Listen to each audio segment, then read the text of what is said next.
Seja bem-vindo ao podcast Animação 599. Eu sou Rafael Arinelli e hoje temos aqui comigo Bel Petit. Estamos de volta! Eu sempre fico muito feliz com os convites do Rafael. É sempre um prazer. Hoje mais ainda. Pois Hoje é. Mais ainda. Vamos falar dele, o Maioral. Aliás, tem isso, né, Bel? Porque vocês foram quem articularam esse podcast, na verdade. Esse podcast ele está esperando há anos para acontecer. Anos. Mas chegou a hora. Eu tô até mais animada hoje. Não que eu não estivesse nos outros episódios, lógico. Mas hoje pegou no coração, né? O grande gênio incompreendido. É isso. Eu costumo é um gênio incompreendido, mas a gente continua depois. Mas obrigada, Rafa. Tô muito feliz pelo convite. E hoje vamos falar dele. É isso, hoje vamos falar dele. E temos aqui, para falar dele também, o nosso querido Marcelo Miranda. Oi, Rafael. Olá, Bel. Esse programa espontaneamente feito pelo Rafael, né? O programa que ele pensou ali por anos e falou, poxa, acho que eu vou fazer um programa sobre esse sujeito. Exato. Olha, eu quero agradecer a presença da Bel e o convite do Rafa. Brincadeiras à parte. Eu e Bel, a gente priscas eras do Twitter, quando ainda era Twitter, não era X, Exato. A gente brincava de que a gente tinha que gravar um podcast falando do Shyamalan, isso nunca aconteceu. Precisou se inventar o Cinemação. Chegar no episódio, o quê? 500 já? Não? 599 hoje. Olha só. É meio cabalístico esse nome. Não acredito nisso. Não é? Chegar no 599 pra quebrar esse karma. Então, finalmente, estamos aqui para falar do outro. Pois é, gente, que sensacional. E hoje é isso, né? Hoje estamos aqui reunidos para falar sobre a fascinante trajetória de um cineasta que se tornou sinônimo de suspense psicológico e reviravoltas inesperadas. Vamos falar sobre M. Night Shyamalan. O cara que deu vida, né? É diretor, roteirista, produtor e que teve sua carreira catapultada ao estrelato aí com o estrondoso sucesso de O Sexto Sentido lá em 99, um filme que não só lhe rendeu a indicação ao Oscar de melhor diretor e melhor roteiro original, mas também estabeleceu sua marca registrada, que é essa mistura de elementos sobrenaturais com dramas humanos profundos e, claro, né, a inesperada reviravolta no final que ficou conhecido como o plot twist, né? E hoje nesse episódio aqui, eu, Bel, Marcelo, vamos explorar a fundo a carreira do Shyamalan, desde seus primeiros passos e o impacto, né, meteórico aí de O Sexto Sentido, passando pelos altos e baixos aí de sua filmografia. A gente vai falar sobre tudo que aconteceu com o Shyamalan até hoje, né? Temos que depois passar esse podcast para ele para ver se ele avaliza depois, né? Mas é basicamente isso. Vamos falar sobre esse diretor hoje, uma biografia sensacional. E é isso, vamos bater esse papo agora no segundo ato desse podcast. I had thought that the way to get into movies was through the kind of art world, through film festivals and stuff, because that's how everybody was getting known, you know, Soderbergh and all those guys. So I tried that. I'm not good at that. I'm bad at that, you know, and I just, you know, was failing. And I looked around my house and saw my movie posters that are up, and I saw Jaws and The Exorcist and Raiders of the Lost Ark, and I said, you know, I should just make one of those. You know, I don't think people, you know, wait for permission to make one of those. Just go make one of those. So I sit down and I said, you know, I love ghosts. Let me just make a ghost story. So I started writing a ghost story. And so it was really kind of the freedom of realizing, you know, you love this kind of food. Why don't you, as a chef, make this kind of food? And I guess I was waiting for someone to give me permission. And I realized, you know, nobody gives you permission for that.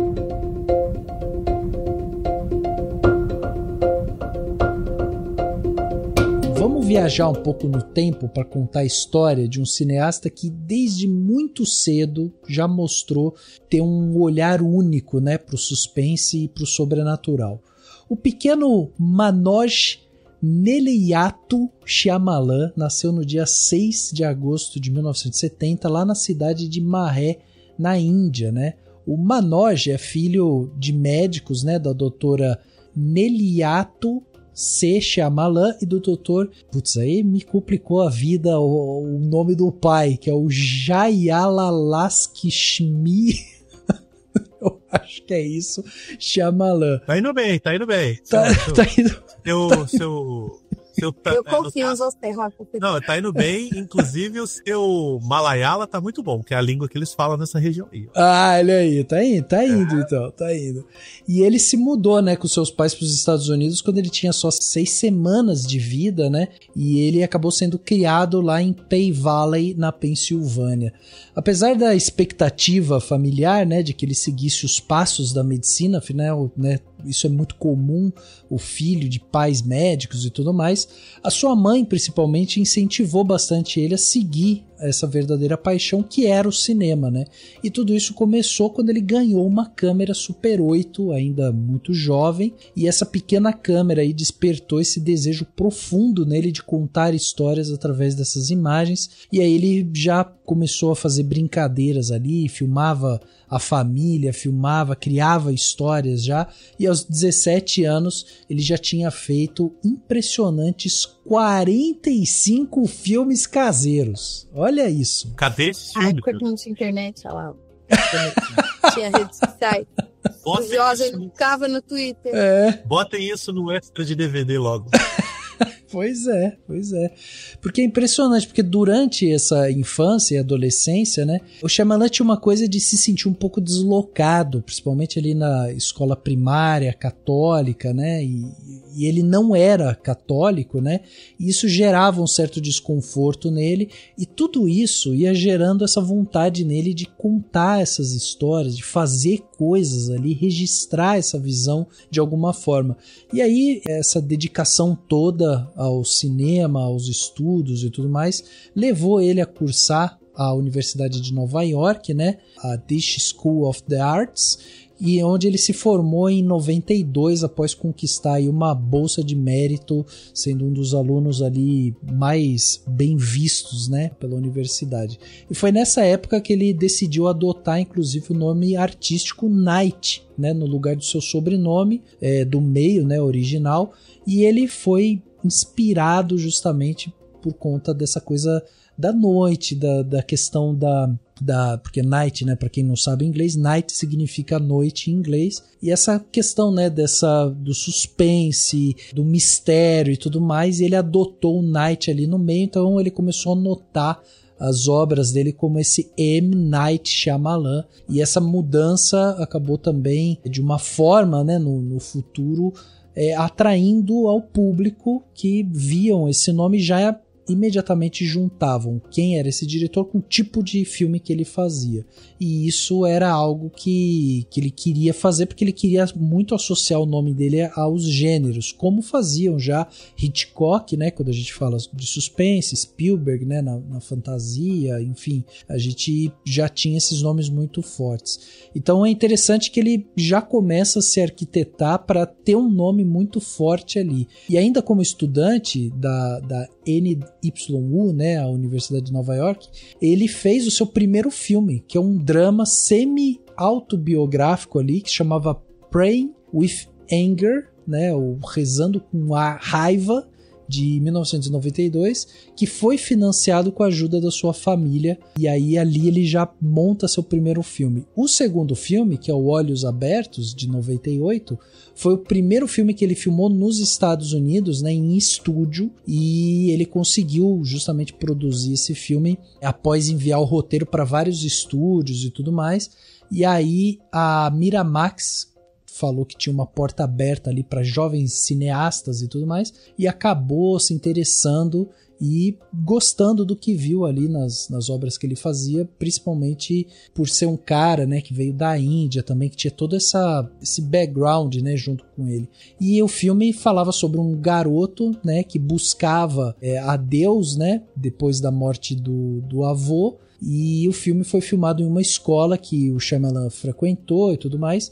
Embora, né, tenha recebido indicações a prêmios para jovens artistas, né, esse filme, ele não teve grande sucesso comercial, mas foi a primeira porta de entrada que o Shyamalan teve ali, que realmente acabou confirmando o nome dele na indústria.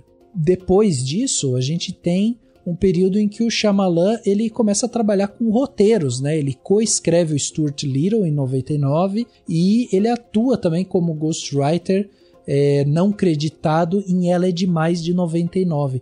É engraçado, né? Não sei o que vocês pensam nisso, porque a gente depois vai falar um pouco, né? Estamos à porta, né, de chegar no Sexto Sentido, mas é engraçado como um cara que sempre se identificou e sempre viu a sua história ser muito atrelada a filmes de suspense, começa a sua carreira fazendo, quando ele já tem um nome um pouquinho, né, mais relevante ali no mercado, fazendo filmes que não tem nada a ver com suspense, né? Stuart Little e Ela é Demais é o oposto do suspense, né? Eu preciso confessar que eu não sabia que ele tinha escrito Ela é Demais, e é um dos meus filmes favoritos da adolescência. Esse filme é bom demais, eu gosto muito desse filme. E Ela é Demais é de 99, se eu não me engano, 99, de 2000. Ele realmente é um filme, não tô puxando saco, hein? Não sabia que era ele que tinha escrito. Mas ele é um filme que ele traz realmente alguma coisa diferente do que vinha trazendo os outros filmes do mesmo gênero ali, do Ela é Demais. Ele não tem nada de muito extraordinário, comparado aos outros filmes similares da época, mas ele tem um tom que ele é um pouquinho mais interessante, as piadas são mais interessantes. É um filme que, assim, hoje eu assistiria e, na verdade, eu nem preciso ser quase que de cor. Eu gosto realmente desse filme. E ele continua tendo muita graça, não é aquele filme que você vai sentar pra assistir e vai bater aquele... Nossa, que vergonha alheia, como que eu gostava disso? Não, ele realmente é um filme muito interessante. Uhum. E eu não sabia... Hoje é 12 de maio, é quando eu estou sabendo que ele escreveu esse filme. E ele... Nem é que ele escreveu a história, não. Ele deu um tapinha no roteiro. Uhum. Mas provavelmente isso aí que você sentiu deve vir mesmo dele, né? Mas o Shyamalan tava ali nesse rolê de roteiro e pegou o roteiro para dar uma melhorada, tanto que ele não é acreditado, né? Se você for rever o Ela é Demais, não tem o nome dele lá. Mas o produtor do filme, na época, tempos depois, disse que ele revisou o roteiro mesmo. E o Stuart Little, ele é um dos roteiristas também. Exato. Eu não tenho uma ligação aí com o Stuart Little, nada contra o Stuart Little e atos em geral, nada contra. Mas o Ela é Demais, ele realmente é um pouco diferenciado, não sei até quanto teve a mão Shyamalan, não sei, mas ele traz um protagonismo feminino que na época não, ou era um pouco mais superficial, ou ele era um protagonismo que nem era tão protagonismo assim, pelo contrário, a personagem principal, ela é uma personagem que traz ali uma profundidade, ela tem algumas questões, não só dela como artista, porque a protagonista do filme é artista, enfim. Esses pequenos toques, eles são muito bacanas. Ele é um filme bastante diferenciado do gênero dele, e eu fico me perguntando até que ponto isso aí foi a mão dele. O roteirista o oficial, né, acreditado, é o Lee Fleming Jr., né? Mas o Shyamalan, ele afirmou, né, depois ele foi em entrevistas, ele falou que ele tinha feito uma reescrita significativa do roteiro, e ele chegou a dizer que ele escreveu o filme. Só que essa afirmação dele... depois foi contestada e tal. Aí o Jack Leshner, que foi ex-chefe de desenvolvimento da Miramax, ele chegou a falar também, confirmou que tanto o Flanagan quanto o Shyamalan, eles contribuíram para o roteiro final, com o Flanagan escrevendo a versão inicial e o Shyamalan revisando ali, né, fazendo uma reescrita sem crédito, que ajudou ali a viabilizar o filme. Então o roteiro, ele é oficialmente do Lee Flanagan Jr., com contribuição não creditada ao Shyamalan. Rafael, até respondendo muito rápido ao que você disse, eu acho que nessa fase, até inicial em Hollywood, não acho nem que seja, eram filmes muito diferentes, mas é porque, na verdade, ele estava literalmente trabalhando pro estúdio, né? Então era tudo job. Olha, temos um roteiro aqui de um filme do Ratinho, trabalha nisso daí, ele vai lá e escreve. Então aqui com o roteiro, provavelmente esse roteiro dela demais devia ter algum problema, porque Hollywood funciona assim. Se o roteiro tá meio ruim, eles passam para alguém que eles confiam para dar uma mexida. O Shyamalan era um jovem talento, tinha feito 2 filmes, né? Tava ali meio que paquerando a Miramax, caiu na mão dele, ele, né, deu essa mexida. Aí ele foi dado a chance de fazer um filme próprio, aí sim ele foi para aquilo que ele mais gosta, né? Que é o suspense. Aliás, esse que é o ponto, né? Porque depois de ter uma recepção morna nesses primeiros filmes dele, o Shyamalan, sentindo que ele não tinha mais nada a perder, assim, ele decidiu escrever outro roteiro. E aí, com receio dele ser removido, né, do cargo de diretor, isso inclusive já tinha acontecido com ele, né, com um roteiro anterior chamado Labor of Love, que ele vendeu sem essa garantia de que ele seria o diretor, e aí ele acabou vendo o filme, enfim, o filme não andou e tudo mais, e isso mexeu muito com ele. E aí ele jurou que a próxima obra que ele escreveria e tudo mais só seria vendida se ele tivesse certeza de que ele poderia dirigir o filme.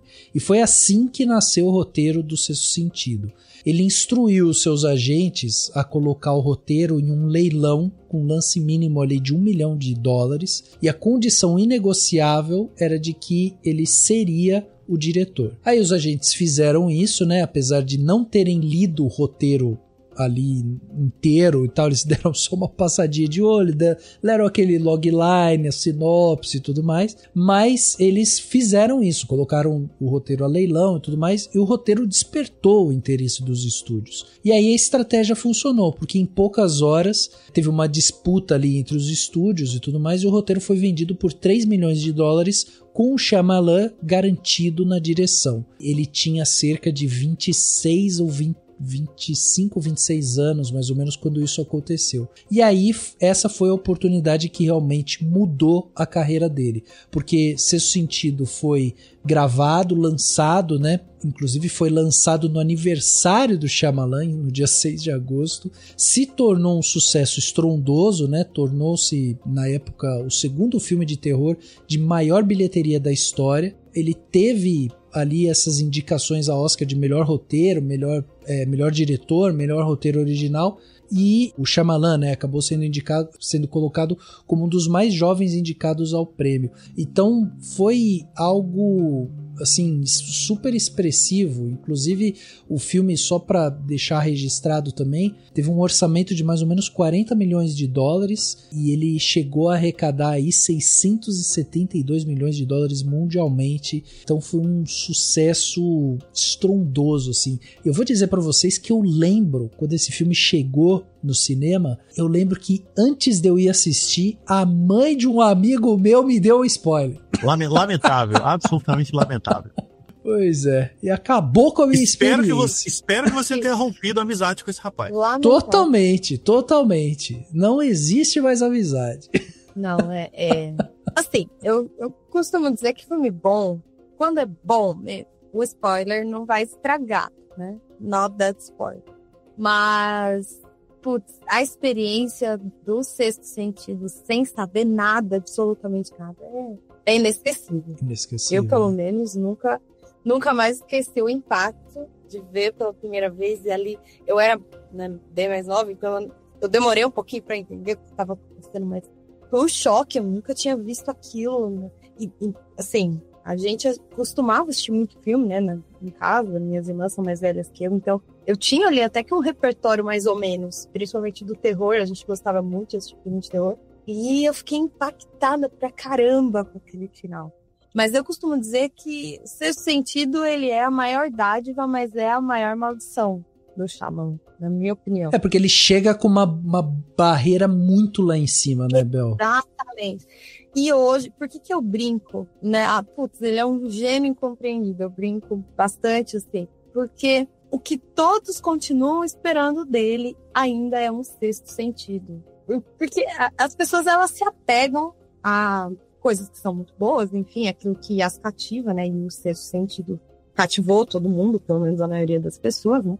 Só que elas não desapegam, elas não largam, as pessoas não se abrem mais para conhecer coisas novas, terem experiências novas, diferentes, enfim.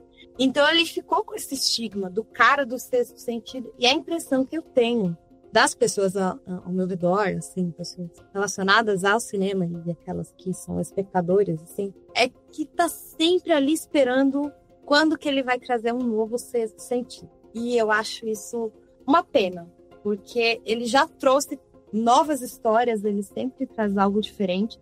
Se agrada ou não tô entrando nesse mérito. Mas eu sinto que estão sempre esperando dele. Qual vai ser quando ele vai trazer um sexto sentido, sabe? Ele elevou demais da barra e até hoje as pessoas continuam esperando isso dele. Eu sinto isso. A cada novo lançamento dele, parece que as pessoas ainda estão aguardando.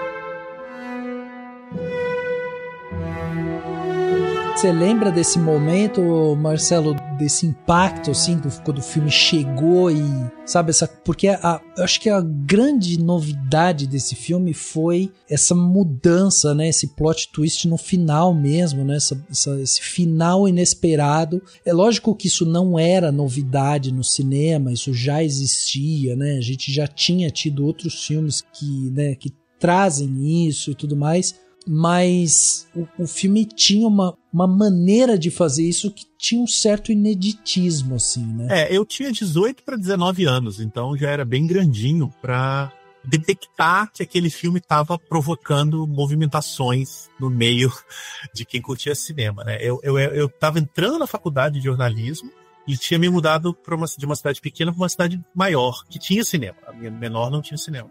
Então eu pude ir no cinema ver, né? Porque senão eu teria que esperar o VHS, como eu esperava com os outros filmes. Uhum. Então eu vi, assim, acho que eu devo ter visto na segunda semana, e é o máximo que eu sabia do filme. Eu tinha lido uma matéria na revista 7, na época, que era a única revista de cinema que circulava, dizendo que era um filme muito impactante, final surpresa, aquela coisa toda, e papapá. Então eu já fui um pouco mediado de que era um filme que estava bombando, que tinha um final impactante e que dava medo. Eram as informações que eu tinha, assim. Mas uma coisa que o filme causou também muito na época era o Bruce Willis no papel dramático. É verdade. Ele sempre foi muito vinculado, Exatamente. né? A figuras de ação, Duro de Matar e tudo mais. Ele estava vinculado, inclusive, naquele período. E, de repente, ele estava num filme de suspense, fazendo um psicólogo, né? Praticamente não, ele não corre, né? Ele tá praticamente só falando no filme. Falando, se movimentando, sussurrando. Não parecia um papel que se esperaria do Bruce Willis. Então eu lembro muito disso, de dizerem, nossa, porque a primeira imagem que se tinha, e a gente tá falando de uma época que a internet não era tão popularizada, era de que se tem o Bruce Willis, é um filme de ação. Então o Sexto Sentido deve ser um filme de ação. Então as pessoas se surpreendiam muito que ele não era um filme do Bruce Willis. E o Shyamalan não era exatamente uma figura conhecida, na verdade nada, né? Então ninguém ia ver este filme porque era um filme do Shyamalan. Eles iam ver porque era um filme do Bruce Willis com um final surpresa. Era o atrativo. Eu tenho essa memória muito clara, assim. Sim, quando ele foi indicado ao Oscar, quando a cara do Shyamalan começou a aparecer como um jovem realizador, começaram a chamar ele de novo Spielberg, etc., aí sim o nome dele foi virando grife. Mas a chegada no Sexto Sentido, ela foi via final surpresa e Bruce Willis. E aí eu acho que era um acontecimento mesmo, né? As pessoas, digamos assim, ver o Sexto Sentido era algo que fazia parte do ambiente cultural. Se você não visse, você estava por fora, assim. Era um fenômeno mesmo. Foi um fenômeno muito devastador, assim, em termos de... Você tinha que ver, sabe? E isso é muito interessante pensar que isso foi para um filme muito barato.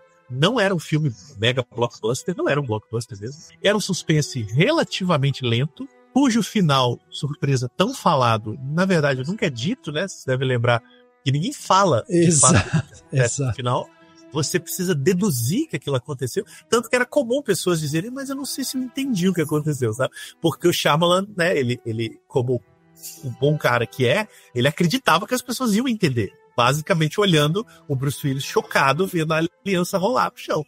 Né? Então, tipo, ia notar um estalo ali do que estava acontecendo. Então, você via um filme, né? Não era um filme mensagens, era um filme cinema. Então, foi muito curioso ver. E 99 foi um ano difícil para ser um filme que se destacava. Você tinha naquele ano o Informante, Clube da Luta, sabe? Eram filmes que estavam gritando, assim, cinema, sabe? Então eu ia fazer esse comentário agora, porque eu abri aqui a lista de indicados ao Oscar do ano 2000, e tadinho, ele teve um pouquinho de azar, porque ele estava concorrendo com Beleza Americana.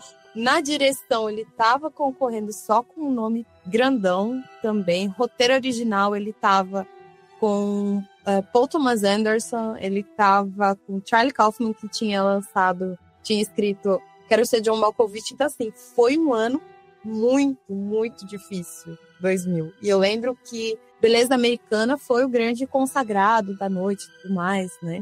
Não teve jeito. E lembrando que, provavelmente, além do fato de ele ser um jovem, né, na ocasião, o filme era gênero, e o Oscar não gosta muito de filme de terror, né? São raros os filmes tanto indicados a melhor filme quanto em outras categorias. De vez em quando você tem um roteiro original pro Corra, O Silêncio dos Inocentes ainda sendo o único filme de horror, de fato, a ganhar prêmio de melhor filme. Então, ele tava ali meio penetra na festa, né?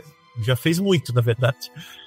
Então é um filme que, não é à toa, 25 anos depois, a gente continua falando dele.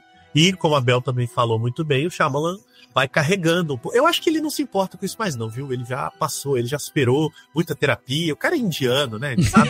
Ele já se importou em algum momento. É isso também. Se importa mais, sou eu que sou... Não, eu acho que... Mas eu não sei se ele já se importou muito com isso. Eu acho que no começo, quando os filmes foram, digamos assim, não dando tão certo em termos de receptividade como Sexto Sentido, ele talvez tenha se importado um pouquinho. Mas depois ele tocou o rolê, agora ele voltou ao cinema independente, né? Então tá tudo certo. É interessante, né? Porque quando a gente olha o Sexto Sentido, por ser um filme que foi escrito pelo Shyamalan, dirigido pelo Shyamalan, a gente já começa a ver ali as suas marcas registradas, né? Então a gente vê essa habilidade dele de misturar esses elementos sobrenaturais com dramas humanos profundos, né? Como ele explorava esses temas com fé e pessoas comuns em situações extraordinárias. E claro, né, o plot twist, que era algo que assim, acabou sendo rotulado muito a ele depois desse filme. E também tem a questão das aparições, né? Porque ele, sendo fã de Spielberg, principalmente de Hitchcock, né?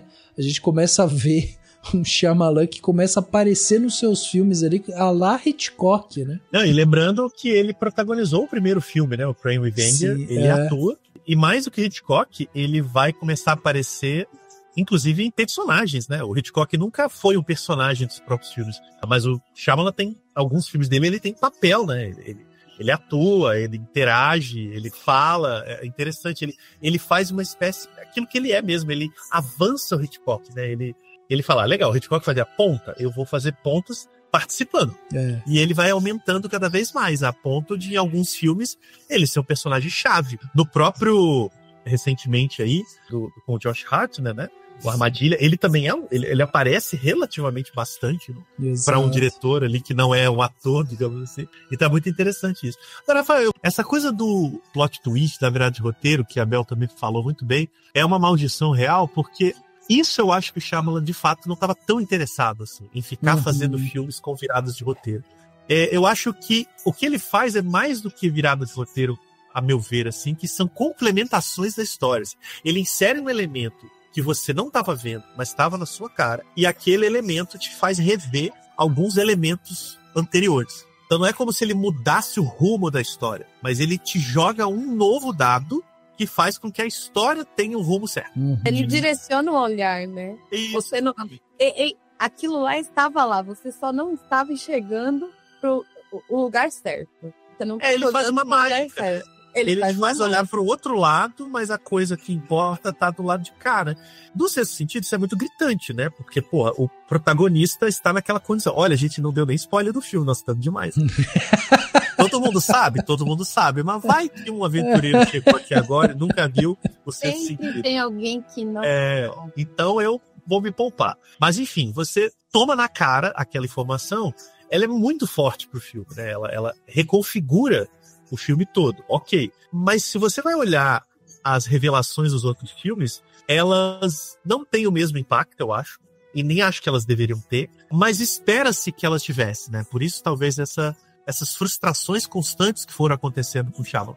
A ponto de um filme que eventualmente não tem uma virada, ou não tem um elemento tão poderoso, ser absolutamente ignorado, como é o caso, por exemplo, do Fim dos Tempos. Não é um filme que tenha uma grande virada de enredo ali, né? Ele é um filme sobre o fim do mundo. Pronto. Né? E eu acho que talvez a maldição seja essa, né? É que olhar pros finais dele como grandes mudanças, quando na verdade elas são expansões. Um filme com a Vila, eu nunca achei que aquela revelação da Vila fosse um plot twist. Aquilo pra mim sempre foi... Vou discordar. Desculpa. Gente, o final da Vila foi uma coisa que... Porque aí a Vila eu já era um pouco mais velha. Eu lembro que eu assisti no cinema com uma amiga. E, assim, foi uma revelação gigantesca pra mim. Mais até do que o Sexto Sentido. É que eu penso que o Sexto Sentido, ele é todo impactante. Ele é um filme que ele tem um ritmo lento, mas ele vai sempre acontecendo alguma coisa. Agora, aquela revelação da Vila, eu confesso pra vocês que anos depois eu continuo parando pra pensar nesse filme genial. E diferente dos outros que a gente apontou, que estava lá, né? A gente tinha ali alguns vestígios do que estava acontecendo. A Vila é uma revelação que é de uma vez só. Esse sim é um plot twist. Nada nos diz que é aquele final, mas é aquele final. Então, eu achei, assim, fantástico. Eu tenho muito carinho. A Vila é um dos meus filmes favoritos da vida. É meu também. Bel, você se refere ao final? Ou ao... Final. Um pouco Final. Ah, tá. Final. Tá, o final, tipo letreiro, crédito. Quando acaba, aquele final. Tá bom. É porque a Vila... O final que realmente importa. É que ele é tão brilhante que ele vai tendo várias revelações ali que vão meio que te deixando mais desconcertado, né? Claro, tem uma, tem outra, e aí tem o final.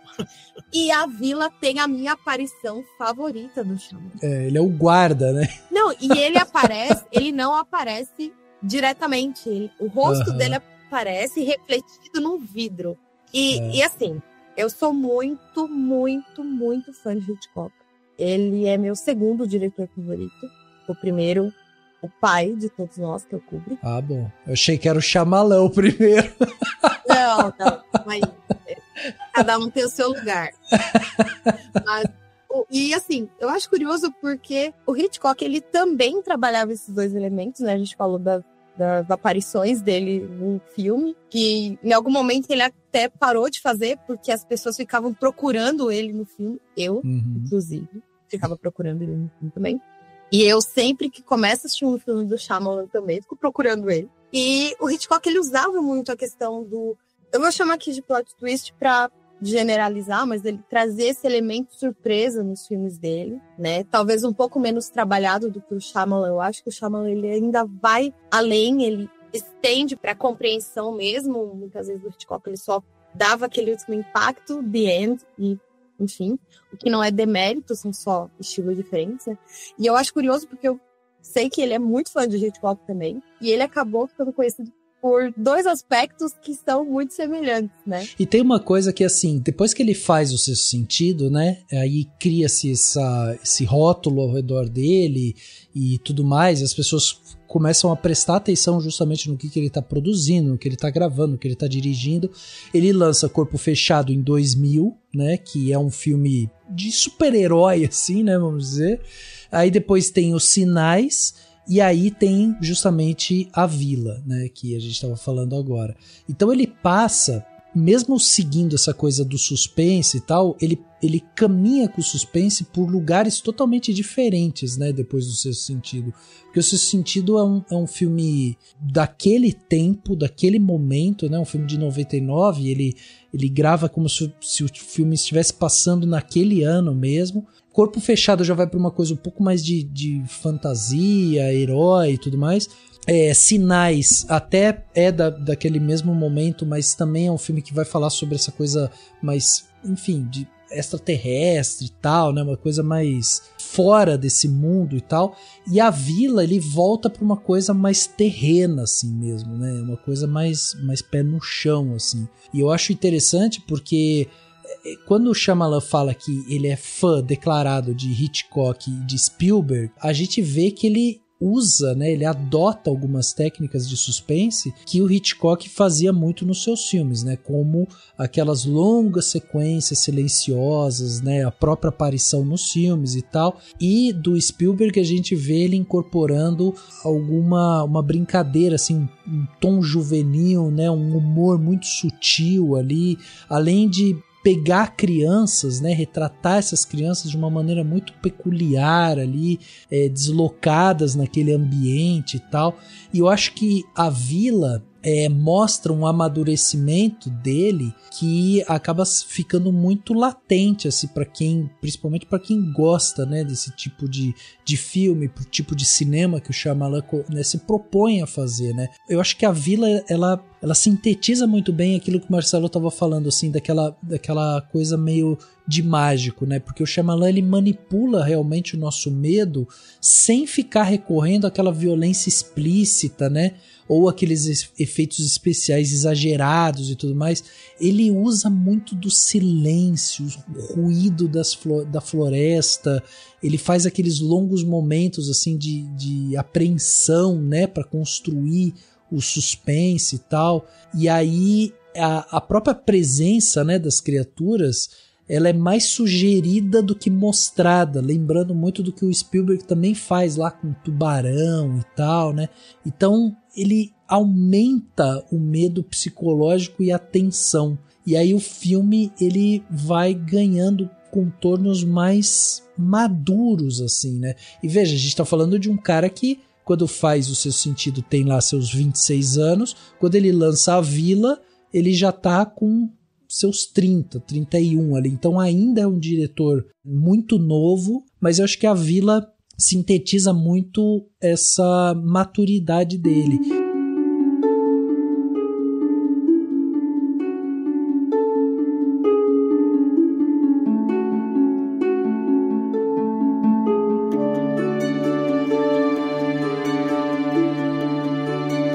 Da Vila em diante, quando ele vai para A Dama na Água, O Incidente, O Último Mestre do Ar ali, esse é o período em que daí as coisas se complicam um pouco para menino Shyamalan, né? Vocês não acham?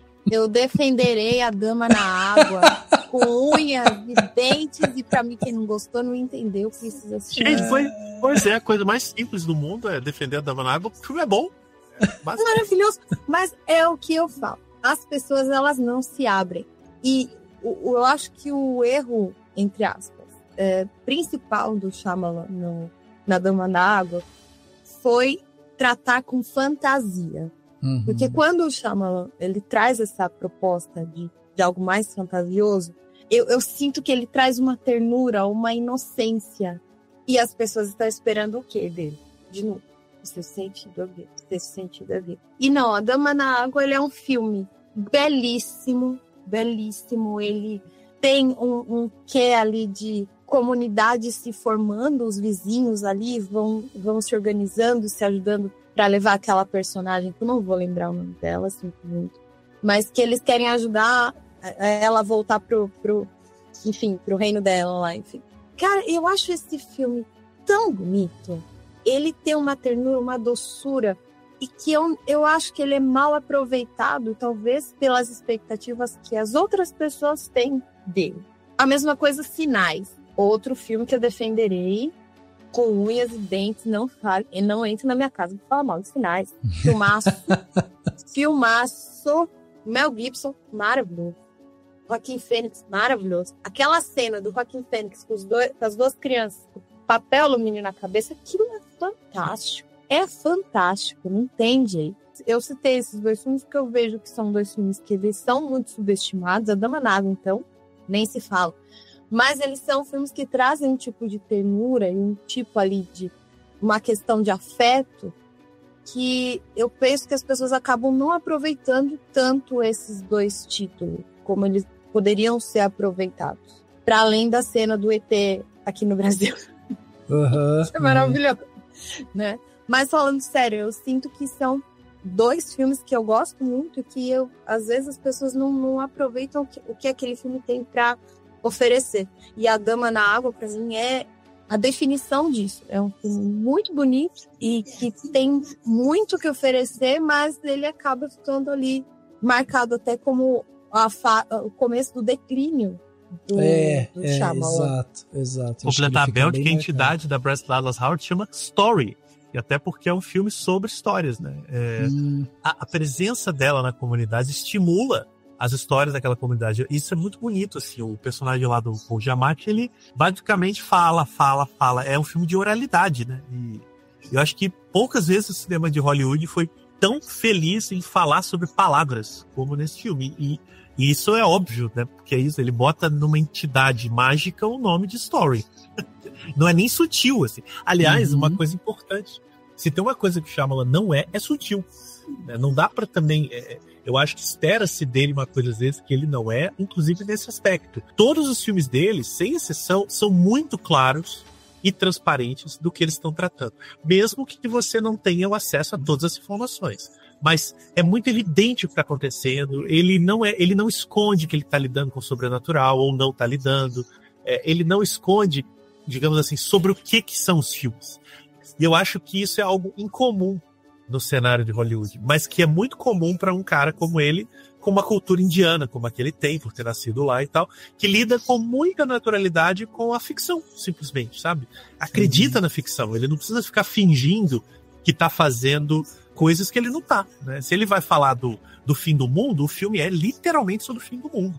Se ele vai falar sobre uma entidade das águas, é uma entidade das águas, não tem nenhuma dúvida sobre isso. Né? Ô Marcelo, mas agora você está comentando sobre isso, e eu, sinceramente, é algo que eu nunca parei para pensar, mas você comentando. Você acha que isso, vocês, né, acham que isso acaba sendo não exatamente uma barreira, mas ele vai carregar a origem dele, não tem jeito. Em filmes como o do Elevador, que agora não me fugiu o nome. Demônio. Demônio. Que ele até no final ele oferece pra avó dele. Enfim, eu nunca tinha pensado nessa barreira que a gente vai encontrar da origem do Shyamalan, o que ele traz de bagagem cultural por ser indiano e pela Índia já ser muito tradicional com relação a histórias e a ficção e a fantasia, e o que nós no Ocidente, falando de uma maneira geral, a gente entende como fantasia as nossas limitações dentro desse cenário do cinema de fantasia, das histórias de fantasia. Eu não sei até que ponto isso acaba sendo uma barreira mesmo, para as pessoas talvez entenderem melhor o trabalho dele. Olha, entende? Claro, você toca num ponto fundamental que eu acho. A relação do Shyamalan com o fato dele ser indiano é muito pouco explorada, eu acho, quando se pensa no cinema dele. Eu andei vendo muito cinema indiano nos últimos anos, assim, e é muito curioso porque o cinema popular da Índia, ou seja, esse cinema feito para as massas lá, uma coisa que ele tem é realmente uma crença muito grande na força da ficção mais delirante possível. Porque ele acredita que o público quer ver essa ficção extravagante, extrapolada, sabe? Que não teme parecer ficção. Isso vale para filme de ação, para filme de suspense, para melodrama, para musical, para qualquer coisa. Desde que ficção plena, pura, sabe? Existe uma crença muito maior no emocional do impacto das coisas do que na lógica. Porque no Ocidente a gente é muito trabalhado na lógica das coisas, material, sabe? Se isso faz sentido, isso não faz, se isso é real, isso não é. E o cinema vive esse dilema desde que foi inventado, né? Isso daqui é Méliès contra Lumière, né? Um filma o trem, o outro filma um cara fazendo malabarismo com a cabeça. Então, e o Shyamalan tá no meio termo, né? Porque ele é um indiano naturalizado americano que vai fazer cinema em Hollywood. Então ele vai fazer grandes espetáculos, tem que seguir alguns protocolos, mas ele ainda é um cara da cultura indiana e do sul da Índia, que isso é ainda mais forte, né? Então, o que eu acho é que a aproximação com o cinema dele, se ela se der na chave da lógica mais típica do Ocidente, ela vai ser mais frustrada do que se ela se der numa lógica mais livre. Sim. Né? Uma lógica, inclusive, espiritual, né? Tem muito a ver também com a cultura indiana. Que é entender que ele tá lidando ali também com crenças, descrenças, sabe? espiritualidade mesmo. Será? Toda a relação que o Bruce Willis vai estabelecer com o garoto no Sexto Sentido tem algo de espiritual mesmo, né? Não falo espírito no sentido fantasmagórico, mas de uma relação muito mais interior, né? De como aquilo se dá. Isso vai estar em todos os filmes, né? E eu acho que há um estranhamento, sim. Do jeito que ele filma, né? Por exemplo, um filme como Batem a Porta, esse mais recente. O jeito que ele filma o Dave Bautista, aquele gigante, assim, filmado de frente, com aquela cara redonda, aquilo constrói uma relação da imagem que eu vejo como uma relação muito mais espiritual do que lógica. Quer dizer, não tem naturalismo naquilo, né? Ninguém fala daquele jeito, ninguém se move daquele jeito. Mas no filme do Shyamalan, sim. Porque ele sabe que, ou ele quer, né, que o público entre um pouco no íntimo daquele personagem daquela maneira, mais próxima, porosa, filmar a pele, filmar o primeiro plano do rosto e tudo mais. Então eu acho que isso tá na linguagem dele, e isso causa estranhamento, né? Aí um filme como A Dama na Água, que é mais radical, isso aparece. Um filme no fim dos tempos, né, é absolutamente radical, assim. Tanto que quando ele se aproxima de uma narrativa um pouquinho mais convencional, ainda que nem tanto, os filmes fazem mais sucesso. Porque Sim. O Ocidente entende aquilo com mais facilidade, né? Mas eu acho que ele nunca abriu mão desse aspecto espiritual e crente na ficção, não. Ele arrisca, sabe? Não, a gente sente muito isso no Batem a Porta. Sim. Ele é um filme que ele tem pouquíssimo apelo lógico e ele é completamente sensorial, espiritual. Ele tenta propor ali um tipo de discussão moral, mas que a moral lógica também não vai ser aplicada.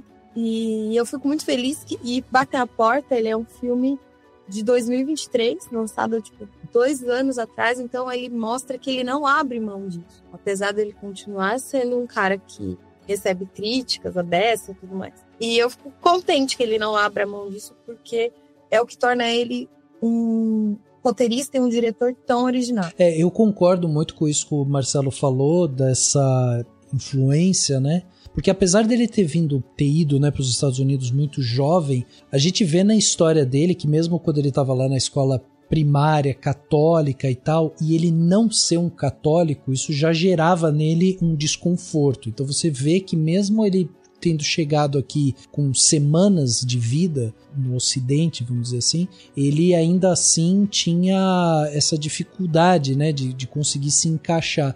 E isso foi fruto justamente para que ele começasse a olhar para sua própria história, para o seu olhar para o mundo dessa forma meio deslocada mesmo. Isso é muito interessante da gente observar.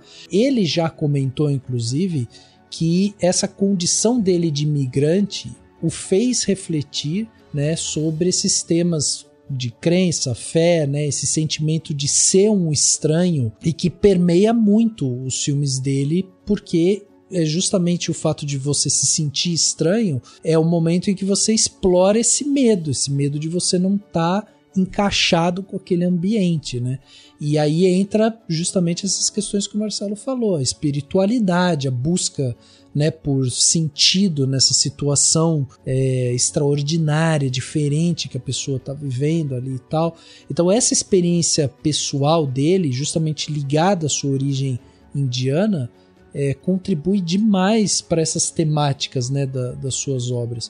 Quando a gente pensa A Dama na Água, né, que é um filme de 2006, o Shyamalan ele fala que ele se inspirou para fazer esse filme porque era um conto de fadas moderno, né, baseado numa história de Niná que ele contava para os seus filhos, né? Então assim, ele vai buscar sempre esse sentido muito pessoal nessas narrativas que ele constrói. Então eu acho que sem dúvida a gente às vezes tira da equação, porque é um cara já tão marcado na história do cinema americano, e parece que a gente às vezes esquece que ele tem essa história pregressa aí, vivida pelos pais, por esse estado, né, migratório, que realmente influenciou a visão de mundo dele. Eu acho que acaba sendo latente, assim, quando você coloca isso na equação, né? Quando você vai fazer justamente a análise das obras dele, assim, você vê que tem essa questão de buscar se reencontrar, de se sentir estranho, de haver um ambiente estranho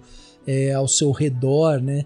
Isso é muito legal da gente ver realmente como o cara consegue sintetizar isso nas suas histórias e botar pro mundo, né? Uma coisa que a gente tem que considerar é que eu não sei dizer o quanto a família do Shyamalan acabou abraçando ou não o American Way of Life, né?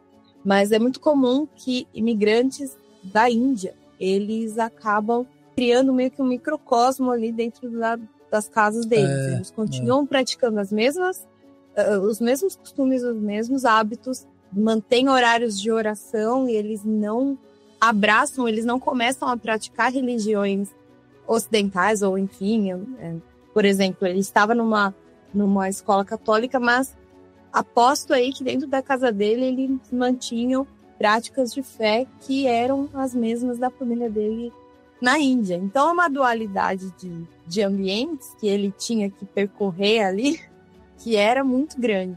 Mesmo fora da Índia, a Índia ainda estava muito presente na vida do Shyamalan. Ele é um sujeito muito de família. Ele tem as filhas, a esposa, ele vive postando foto, ele vive dizendo, eu sou de uma família indiana, então as tradições e as relações são muito íntimas. Então acredito sim que essa influência venha e ele aplique isso na própria construção expressiva, né? É interessante isso, porque no fim das contas ele joga muito bem nos dois lados. Ele joga com um americano, um indiano naturalizado, mantendo raízes, né, de onde ele vem e o que significam as coisas para ele, né?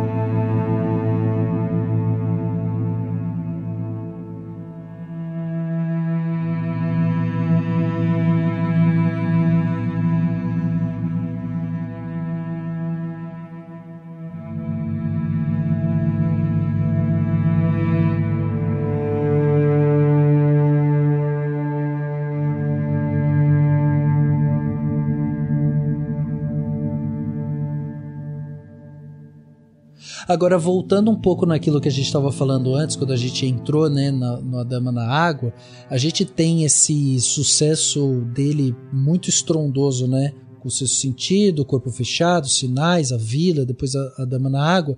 E aí a Bel até comentou assim que A Dama na Água acaba sendo um ponto dentro da história dele que a gente vai ver um certo... As pessoas vão atribuir ali a esse pico que começa a cair, né, depois, porque a gente tem em seguida Fim dos Tempos, de 2008, depois O Último Mestre do Ar, de 2010, Demônio, de 2010, né, que ele faz a parte da história, né, e a produção. Depois a gente tem Depois da Terra, né, o After Earth lá, de 2013, A Visita, de 2015, e aí volta para o universo do Corpo Fechado com Fragmentado lá em 2016. Mas esse período todo, desde Fim dos Tempos até A Visita ali, é um período em que as pessoas começam a questionar mesmo, né? Meio que falar assim, pô, acabou, Shyamalan, será que perdeu a mão? Não sabe mais fazer filme? O que aconteceu com o Shyamalan e tal? Esse período aí Fim dos Tempos, né, que é basicamente o período que ele dirige 2 filmes de estúdio muito grandes, que é O Último Mestre do Ar, que era para ser uma franquia, mas o filme não foi bem, e a franquia foi cancelada. E o Depois da Terra, que é um filme do Will Smith, né, que ele contrata o Shyamalan para fazer, e eles não se entendem muito bem, a montagem não é do Shyamalan e tudo mais. São 2 projetos de estúdio que não dão certo para ele, como artista, e ele fica um tempinho ali, um pouco de resguardo, e volta com um filme minúsculo, que é A Visita, né, que ele banca do próprio... A gente fala do próprio bolso, mas na verdade é da produtora dele, né?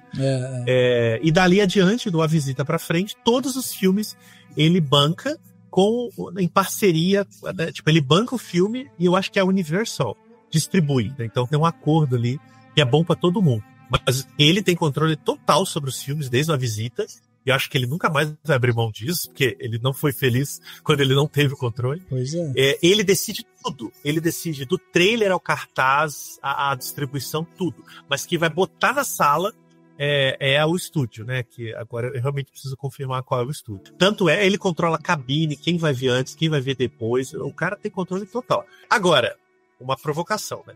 Todo detrator do Shyamalan, na hora que você vai conversar com a pessoa, fala mal do Shyamalan. A primeira coisa que ela diz é que porque ele fez aquele filme do Will Smith. Tipo, sério?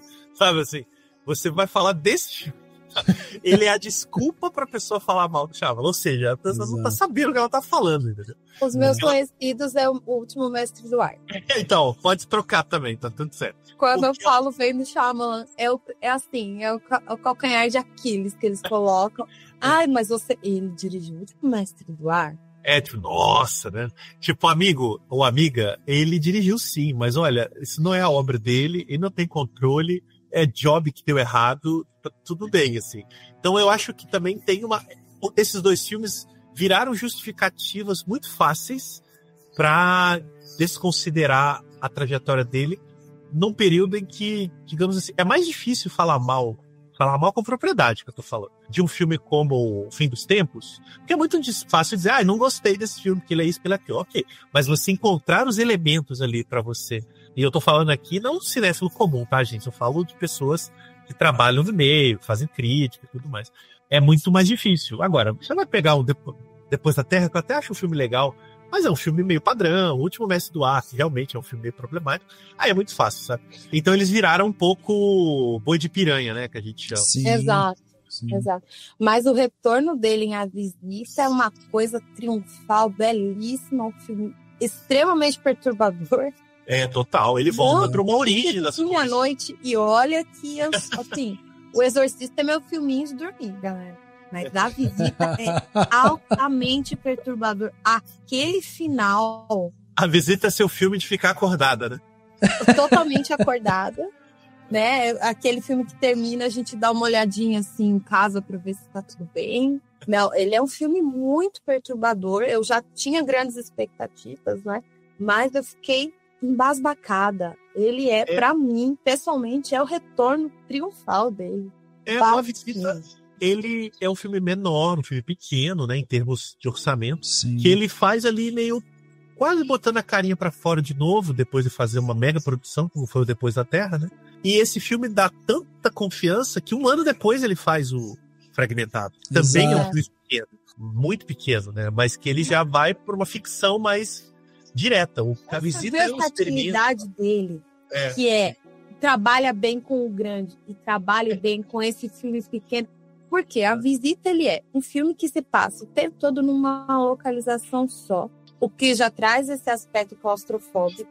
Ele tem, basicamente, 4 personagens, sem contar a mãe das crianças, que aparece muito rapidamente. 4 personagens, uma locação. E o cara faz miséria. E aí ele traz, logo em seguida, como o Marcelo estava falando, e eu interrompi, ele já traz Fragmentado, que é uma outra proposta, um filme maior, que aí já traz nomes mais famosos. Essa versatilidade dele é belíssima. Para mim, pessoalmente, eu acho bonito de ver que mesmo depois das críticas pesadíssimas que ele levou nos filmes anteriores, ele volta bem, consistente, sem abandonar as características dele no cinema. Ele dá uma espécie de volta, né? Volta no sentido geográfico, né? Ele tem toda a trajetória ali que culmina no Fim dos Tempos, vai para os estúdios, não dá certo, ele retorna pequeno, né? Assim, sim, no sentido, agora eu vou fazer um filme pequeno, não vou inventar moda, vou fazer o que eu gosto. Aí faz A Visita, o filme é um sucesso. Aí o Fragmentado, ele já tá uma subida no tom. Aí ele se dá o direito de criar sua própria franquia. Porque ele vai fazer o Vidro, que conecta o Fragmentado com o Corpo Fechado. E, de repente, em plena era Marvel, você tem o Shyamalan fazendo uma espécie de deboche desses filmes. Né? Porque ele tá dizendo, ok, eu tenho uma franquia pra chamar de minha, gente. Vocês estão aí fazendo Homem-Aranha. Quer dizer, eu amo Homem-Aranha, mas enfim, por citar logo o meu super-heróizinho favorito. Mas assim, tô fazendo Vingadores, sei lá das quantas, gastando 200, 300 milhões de dólares, ele vai lá e bola a própria trilogia de super-heróis, né? Então, assim, contribui também para o próprio cenário cultural do seu tempo, que é esse cenário muito dominado por franquias de filmes que se conectam. Sim. Então ele é muito antenado nisso. Só que em vez de ele fazer um filme de franquia que se conecta, ele conecta a si próprio. Obviamente que ele tem essa esperteza de fazer com que o Fragmentado se conecte com o Corpo Fechado ali no final, e no Vidro ele une os dois. Tanto que é o filme que ele mais demora a fazer, né? Ele demora 3 anos para lançar. é um filme mais difícil, um filme maior e tudo mais. Sim. E aí vem pandemia, ele vai fazer um filme de pandemia, enfim, a gente conhece a história. Mas é isso, ele cria a sua própria franquia. Quer dizer, quantos artistas em Hollywood podem dizer que inventaram uma franquia, sabe? Exato. Um pouco.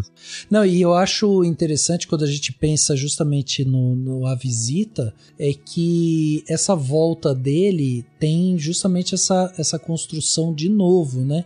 Que ele faz desse suspense a partir da sugestão, do extracampo, né? Ele não mostra diretamente o perigo de novo, né? Então ele realmente tem ali uma reconexão que ele faz com essa origem dele ali que tanto foi falado no começo da carreira, né? O medo, ele é criado através dessa atmosfera que ele vai montando dentro, né, do filme. E isso eu acho muito legal da gente realmente ver como ele costura isso de novo, porque se você for parar para pegar justamente esses filmes que a gente falou, né, do fim dos tempos, o último mestre do ar e tudo mais, é outra coisa, é muito filme de estúdio realmente, assim. O Shyamalan tinha pouquíssima margem ali para colocar a assinatura dele, e aí ele volta para as origens. Eu acho que A Visita meio que simboliza muito isso, e é isso que o Marcelo falou, Fragmentado e Vidro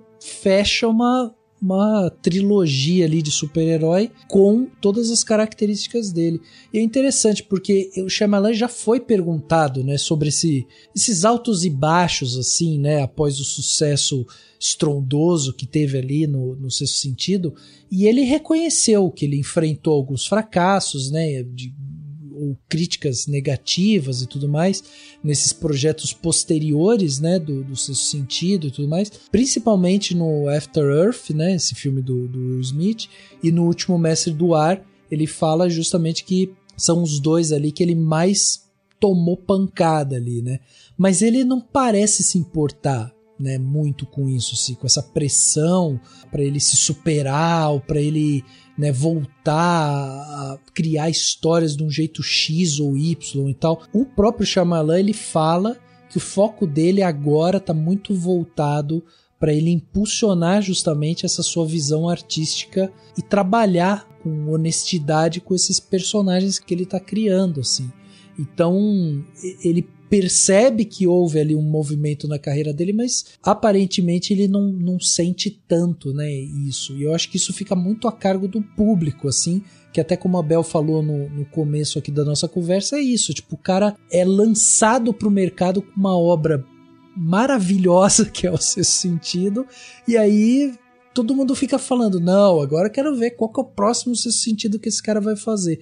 E depois que ele lança a trilogia dele dos heróis, ele vai para coisas interessantes também, né? Porque ele faz Tempo, Batem a Porta e Armadilha, né? Que são filmes interessantes, assim, né? São filmes que sempre tem essa tensão, esse suspense invocando ali de alguma forma, né? Armadilha, não respirei até o último minuto daquele filme.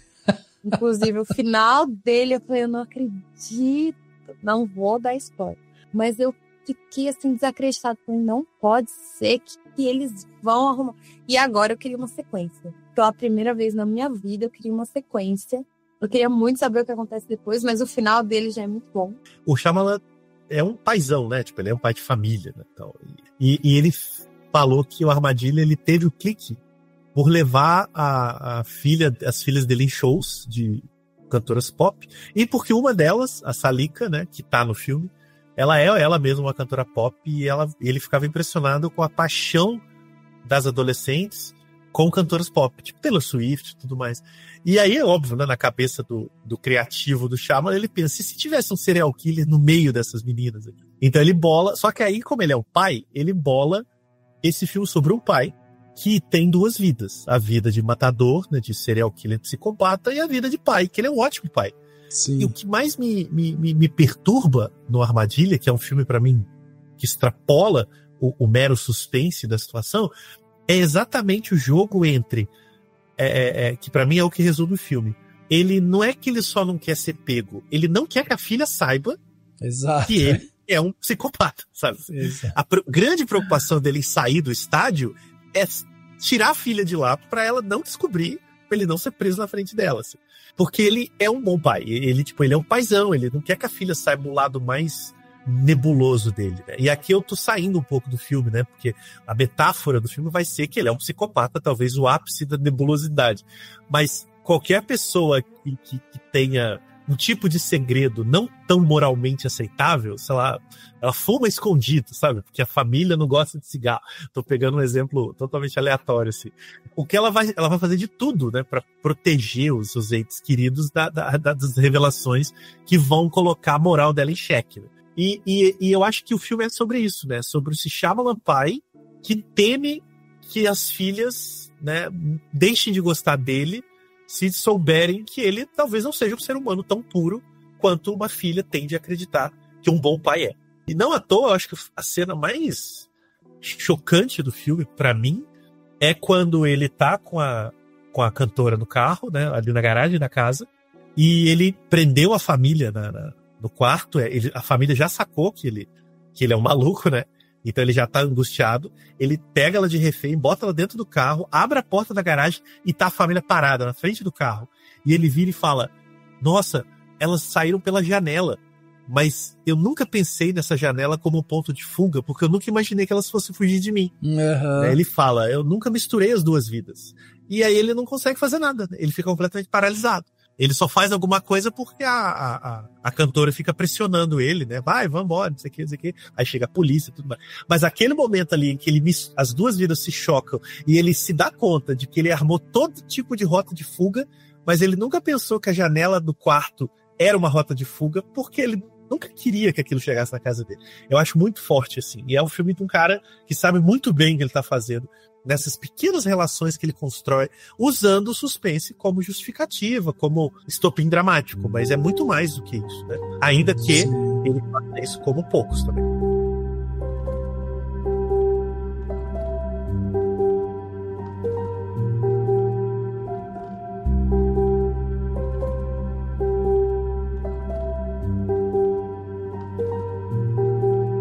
Mas vamos lá, vocês falaram que a gente não pode terminar sem falar de Servant, que é uma série, né, que o Shyamalan tá envolvido. Então, qual que foi o problema em relação a essa série? Porque temos que falar dela. Não, primeiro, antes de falar do Servant, acho bom citar que não foi a primeira experiência do Shyamalan com série de TV, né? Sim. Uns anos antes, ele tinha feito Wayward Pines, em 2015, que é uma série em 10 episódios, muito interessante. Ela, inclusive, é muito a cara dos filmes dele. Ela foi exibida, acho que pela Fox. Pela Fox, é isso mesmo. E protagonizada pelo Matt Dillon e a Carla Gugino também, que faz um monte de série agora com o Mike Flanagan. Uhum. É uma ótima série, porém ela, acho que o Shyamalan brigou alguma coisa ali no final. Ela tem uma péssima conclusão, ela se conclui muito, muito mal, nível quase de destruir os episódios, os 9 episódios anteriores. E depois ganhou uma segunda temporada que ele não tá envolvido e ninguém viu essa segunda temporada. Tipo, foi um fracasso monumental e ela foi cancelada.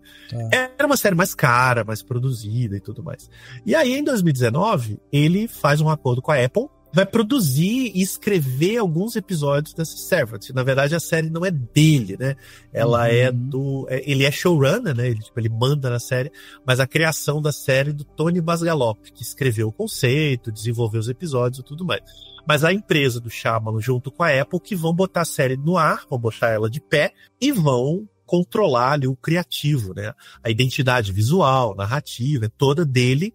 Inclusive, alguns episódios têm direção da filha dele, né, da Ishana Shyamalan, que depois vai estrear como diretora de cinema com Os Observadores, né, filme do ano passado. Então, é uma série dele, de fato, ainda que ela não tenha sido gerada totalmente por ele. A ideia original ali não era dele, né, ele foi desenvolvendo depois. Servant é uma série que quem me conhece, eu já com certeza recomendei, porque é uma série... Eu já acho diferente a proposta de meio a séries que são longas, com 50 minutos, mais de uma hora de episódio. Servant mostra que você consegue fazer uma boa série com 25, 28 minutos de episódio. Não precisa mais do que isso para desenvolver a história. E olha que Servant, ela tem uma história que é bem complexa. A gente tem, de novo, ali um tema que é muito bem comum nas produções do Shyamalan, que é família. né? Inclusive, a base da série está na moda na internet, né? Pois é um assunto que está aí em voga. Bebês reborn. Só que nesse caso, ele born de verdade. Você vê, né? O Shyamalan é tão visionário que ele produziu uma série de bebê reborn quando não era modinha. Realmente. Bom, a história aí é uma família de classe média alta, né? Que tá atrás de uma babá. E aí chega uma moça e aí ela descobre que ela vai ser babá de um bebê reborn. A Leanne, que é... Não vou chamar exatamente a protagonista, mas ela é a personagem focal da história. Mas aí ela descobre que é um bebê reborn, porque a mãe tá passando por um processo de luto. E aí a psicóloga, acho um pouco estranho, mas a psicóloga recomendou ali que ela tivesse esse bebê reborn como um consolo ali para passar por esse luto. No entanto, a mãe da criança não se lembra que ela perdeu o filho, então ali é uma situação muito complexa. E aí, em algum ponto ali, o bebê, ele vira um bebê de verdade mesmo. Quando ele tá no colo aí, na presença dessa babada, Leanne, essa criança vira uma criança. Então, de bebê reborn, ele é promovido a criança de verdade, uma coisa meio promovida, muito bom. Porque é isso. De repente, aquele bebê chora, né? Exato. Ele é um Pinóquio aí dos tempos modernos. Mas é uma série que eu lembro que no lançamento dela, aí falando totalmente como espectadora, né? Que ela foi lançada ali 2019, se não me engano, 2018, 2019. Mas ela vai trazendo episódios que eles são carregadíssimos em suspense. A trama ela vai se desenvolvendo de uma forma surpreendente. Ao final da série, assim, já aconteceu de tudo que pode imaginar dentro daquele cenário.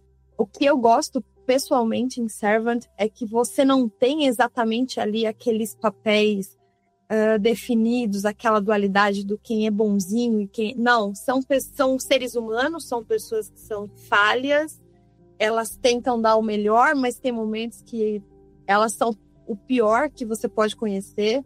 Então, foi uma série que ela me levou a uma troca de empatia muito grande.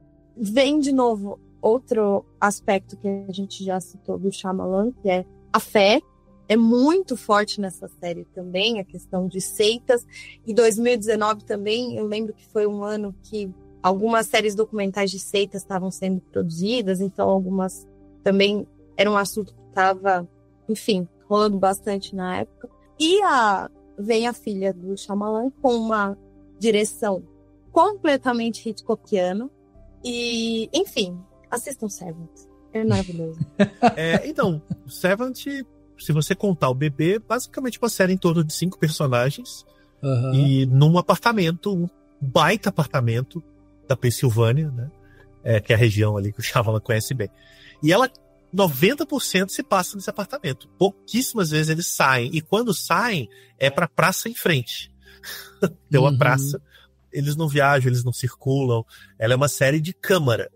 E ela foi afetada pela pandemia e, curiosamente, foi um dos poucos programas que se deram bem na pandemia, no sentido de que eles conseguiam resolver dentro do apartamento, né? Era uma série para ter durado. O Shyamalan diz que ela foi feita já em acordo com a Apple para ter um final. Ela não ia ser uma série a ser cancelada, né? Ela teria 50 episódios, cada temporada com 10. Mas a pandemia afetou bastante e eles diminuíram para 40. Então ela tem 4 temporadas de 10 episódios. Ela é fechadinha, começo, meio e fim, foi tudo planejado. Não é uma série que foi respondendo ao público e aí cancela, se estende, sei lá. Ela é uma... daria pra chamar de uma minissérie de 40 episódios. Ou uma novela, né, de 40 episódios. Realmente, eu nem vou entrar muito no mérito do quanto ela é surpreendente, não. Mas eu queria chamar a atenção para 2 coisas. Não, uma eu já chamei, que ela é uma série de câmara, né, interna. E outra é que ela tem episódios, por exemplo, dirigidos pela Julia Ducournau. A Julia Ducournau é uma diretora francesa que pouquíssimo tempo depois ganhou a Palma de Ouro em Cannes com o Titanic, né? Muita gente aí deve ter visto. Ela, um dos primeiros trabalhos de direção dela está em Servant. Ela tinha dirigido o Raw, né, um filme de terror de canibalismo, em 2016. o Shyamalan contrata ela para dirigir 2 episódios do Severance, logo depois ela ganha o prêmio Titanic. Então, é uma série também que agregou muitos talentos ali ao longo das suas temporadas, e todos eles mantendo uma certa identidade narrativa e visual do Severance. Enfim, gente, é um programa muito acima da média do que se espera de uma série de suspense na TV, e hoje ela está totalmente dentro dos debates contemporâneos de Bebê Reborn. Pô, sensacional, sensacional. Mas eu gosto demais dessa característica do Shyamalan. Ele realmente não se importa. Eu não vou dizer que ele não se importa nem um pouquinho, porque como ele começou muito cedo, né? Deve ter sido um trabalho psicológico muito grande dele para não ter ali sido engolido pelo sucesso do Sexto Sentido, que ele é um filme com um American gaze ali. Se a gente parar para analisar, ele é um filme que ele vai dialogar com o cinema americano, com temáticas americanas e tudo mais. E eu fico feliz que ele não abaixou a cabeça, que ele trouxe mais do cinema dele, com a cara dele, principalmente depois do Último Mestre do Ar. Depois da Terra, a gente não falou muito, mas ele é um filme que eu gosto bastante. E que, de novo, ele sempre é o cara dos finais, né? Quem estava buscando ali uma grande explicação para aquilo tudo que estava acontecendo, né? Todo aquele cenário apocalíptico. Não tem, foi só uma coisa que aconteceu. E eu acho isso tão, tão incrível. Mas o retorno dele, da visita em diante, tempo também acabou sendo bem massacrado, né? Eu confesso que eu não acompanhei muito, mas eu não vi comentários muito favoráveis, assim. Mas não vejo como também um fracasso. Posso dizer que desses últimos anos, né? Vamos pegar de 2021 em diante, que é Tempo, Batem a Porta e a Armadilha. É o meu menos favorito. Uhum. Mas não acho também um filme ruim. Só que, pelo que eu lembro, ele também não teve uma recepção muito boa. Batem a Porta, eu lembro que também foi bastante criticado. Não me lembro direito sobre a Armadilha, que é sério. Chega um momento, gente, que eu não fico muito acompanhando ali esse ruído, assim, das críticas em volta. Eu vou meio que assistir sem ouvir muito, para eu poder ter a minha experiência pessoal, né? Eu fico muito feliz que ele não se deixou abater, porque talvez outro diretor com outra cabeça, começando tão, tão novo, e já de cara, tendo a recepção do Sexto Sentido, o caminho mais fácil seria o de não sustentar, porque eu vou tentar, ele mesmo ia entrar nessa busca do próximo Sexto Sentido dele, não foi isso que ele fez. E eu acho que não fazendo isso, ele trouxe títulos muito interessantes, principalmente nesses últimos anos. De 2021 para cá, eu achei ali que ele trouxe títulos muito bacanas, muito interessantes, assim, e tudo muito com bem o jeito dele da direção mesmo, e do roteiro. Eu acho que ele tá vigoroso mesmo. O Cabel fala aí do Armadilha, é um filme de um mestre em ação, sabe? E eu acho que a tendência é continuar assim, porque dá para perceber, primeiro, que ele tá tendo muito prazer em fazer esses filmes do jeito dele, todos, né, um atrás do outro. Ele tá sempre muito feliz, ele fala dos filmes com orgulho. Aí agora a filha também tá dirigindo, ele tá produzindo outras coisas, né, pela empresa Blind Edge. Então, assim, você percebe que é um artista muito conectado com a própria obra, com aquilo que tá fazendo hoje, e muito voraz, né? Ele tá com 54, 55 anos, então ele tá realmente num certo ápice criativo aí de ideias. E ele já tá com um contrato, né? Ele já fechou um acordo aí com esse esquema dele de lançamento para mais 2 ou 3 filmes. Então, pode contar com o filme do Shyamalan, o Armadilha do ano passado, né? A cada 2 anos, nos próximos 10 anos, tem coisa dele. Então, assim, estaremos bem servidos. Pois é. E ele convida a gente a fazer uma suspensão de realidade, que eu acho muito importante nesse momento, nesse contemporâneo do cinema. Eu tô sentindo as pessoas muito enquadradas, os espectadores no geral, tá todo mundo muito enquadrado. Eu acho que todo episódio que eu participo do Tremação eu falo isso, mas porque nós estamos muito enquadrados, a gente acabou se acostumando ali, e a gente só se permite até certo ponto. A gente permite ali suspender até o que a gente se acostumou a ver, sei lá, na A24, por exemplo, né? E mais ou menos também. E ele traz esse convite para a gente assistir um filme como Armadilha e se permitir viver ali aquela tensão que o cara tá vivendo. E na Armadilha ele tem uma jogada que, se não for bem feita, a pessoa não consegue trabalhar. Que você começa a torcer pro cara não ser pego. Eu não sei se o Marcelo teve esse sentimento, mas eu tive. Falei, putz, mas eles vão pegar o cara mesmo? E esse jogo, essa brincadeira que ele traz na Armadilha, eu, enquanto fã, eu vou me colocar assim como fã mesmo do Shyamalan, eu não conhecia essa faceta dele, ele, né, esse cara que ele vai ponderando e ele vai mostrando os truques dele, como a gente falou, mas esse lado dele eu ainda não conhecia. E no final, a Armadilha foi um filme que me impactou bastante, que eu gostei mais do que eu achava que eu ia gostar. E eu tô muito empolgada pra ver o que mais ele tem pra trazer, agora que ele tá bem solto, livre e solto. Eu não preciso provar nada pra ninguém. Olha só, tem essa trajetória aqui maravilhosa e é isso.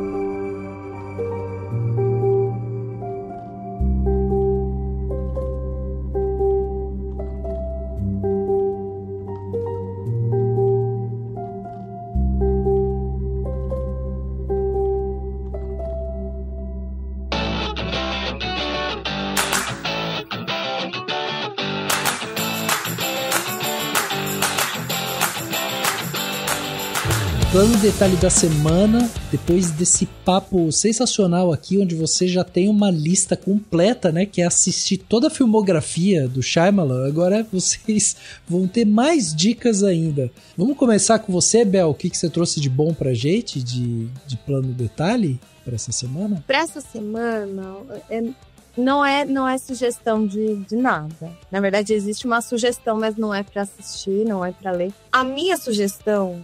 Vamos sair da internet, desconectar um pouquinho. Essa é a minha sugestão. Ótimo, não, ótimo. eu trago duas. Primeiro, é sério, a gente tá precisando dar uma desconectada, sair um pouquinho das redes sociais. Realmente, assim, sem brincadeira agora, eu acho que é uma proposta que eu fiz pra mim mesma, e acho que é legal, assim, jogar essa ideia. Sei lá, nem que seja 1 hora por dia, a gente deixar um pouquinho o celular de lado, fazer qualquer outra coisa, passar um café, olhar pro céu. Eu sinto que não tá fazendo bem para todos nós em geral, aí, né, algo que eu tô fazendo só por mim, mas acho que talvez faria um pouquinho, um benzinho, assim, pra gente, se a gente saísse um pouco, desconectasse um pouco. É um conselho meio batido, é uma coisa meio piegas, assim, mas... Eu tenho sentido que mesmo depois de que todo mundo migrou do Twitter, que era o grande mal, o grande demônio, né? A rede social em forma do demo era o Twitter. Mas no Blue Sky, em outras redes, tá ali, né? Aquela perturbação acontecendo novamente. Eu acho que a gente tá com os ânimos muito acirrados. Minha primeira proposta aí é a gente desconectar um pouquinho, sair um pouquinho das redes sociais, viver um pouquinho, né? Sair um pouco de casa. E aí eu vou deixar, não estava planejado, mas eu vou reforçar para que vocês assistam Ela é Demais. Ah, sério, boa. Assistam Ela é Demais. Assim, o enredo, ele é básico do cinema da época, né? Que era aquele filme adolescente e tudo mais, da garota popular e tal. E aí, é da onde vem, acredito que seja, talvez um dos primeiros títulos que traz aquela proposta do cara popular, que se aproxima da menina que é a mais zoada da escola, e aí ela fica bonita e tal.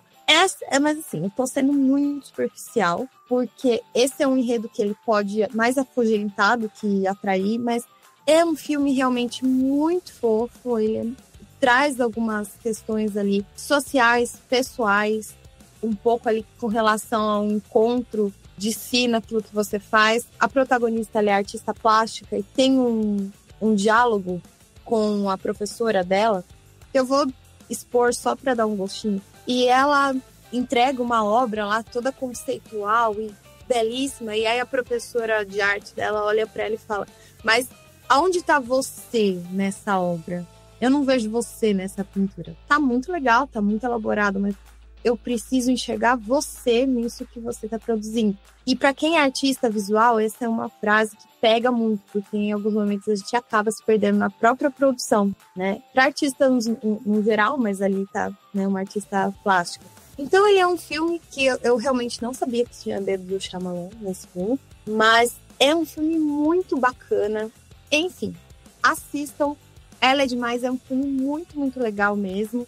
Eu não sei como foi possível colocar tantos assuntos jovens e que eles ainda são atuais. E foi colocado ali de uma forma que a cara dos anos 2000, mas ele não faz feio assistindo hoje, 25 anos depois. Então, deixo aí a dica. Boa. Ela é Demais. Boa. Muito bom, muito boa dica mesmo. Uma coisa diferente que tem relação, né, com o diretor que a gente tá falando aqui. Muito legal. Marcelão, e você? O que você trouxe de bom pra gente aí? Eu vou juntar as duas dicas da Bel, Sair da Internet e Shyamalan, e eu vou indicar um livro. Olha só. Olha! O Shyamalan é um diretor e roteirista. A esmagadora maioria dos filmes dele são roteiros dele. A gente nem falou isso direito.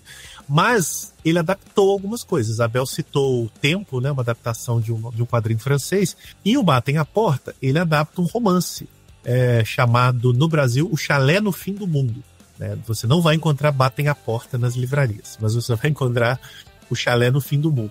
É um ótimo livro de um autor chamado Paul Tremblay, um autor americano, mas eu queria indicar o outro livro do Paul Tremblay, o primeiro romance dele, que no Brasil se chama Na Escuridão da Mente.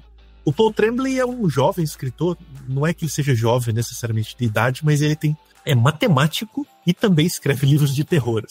E ele tá com 3 romances, 2 estão publicados em português, o terceiro ainda não chegou. E ele tem uma narrativa muito objetiva e direta e muito criativa, assim. As histórias, tanto A Escuridão da Mente quanto O Chalé no Fim do Mundo, elas te pegam logo no primeiro capítulo e não te larga mais, assim. Não é à toa, imagino, que o Shyamalan tenha ficado muito atraído pela literatura do Paul Tremblay para adaptar o Chalé no Fim do Mundo. Na Escuridão da Mente é uma espécie de... O que você seria se o Exorcista fosse um reality show? Basicamente, sabe? A gente pode... E não é isso que é o livro, tá? Mas o plot dele é basicamente uma família que tem uma garota que aparentemente está possuída pelo demônio, e ela tem todas as características que a gente já tá careca de conhecer do Exorcista, e aí essa família é procurada por uma rede de TV que quer fazer um reality show dessa menina que está sendo possuída, né?